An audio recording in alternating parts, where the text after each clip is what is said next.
Hi, this is Pastor Doug. Last Sunday, we talked about the humanity of Jesus, how Jesus took on humanity in order to give us the help that each one of us need.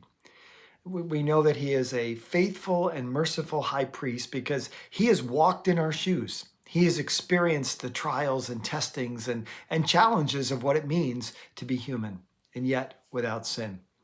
And now he stands ready to give us the help that we need.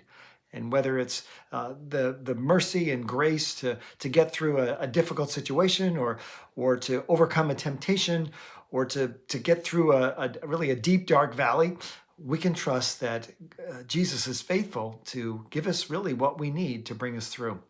Sometimes that's really through just his presence. Once we know that and are assured that he is with us, like all is well. What do I need to be afraid of if the creator of the universe is right there with me?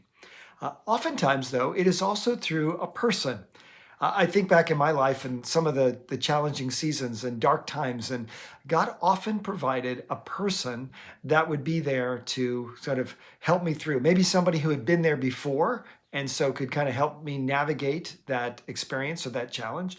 Somebody who just provided some encouragement, maybe some instruction.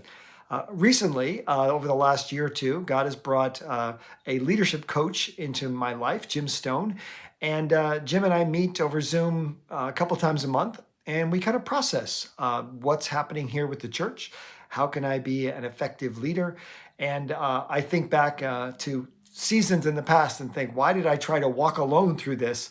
And God has brought someone who just seems uniquely able to understand me and understand the context of which I'm a part of. I wonder if you sense someone that God has brought into your life, even right now, to help you walk through something. Have you actually thanked them for being that? They may not even realize how important they are to you. And I think a word of appreciation would go a long way to encouraging them. Or perhaps there's someone that you need to be a part of their life.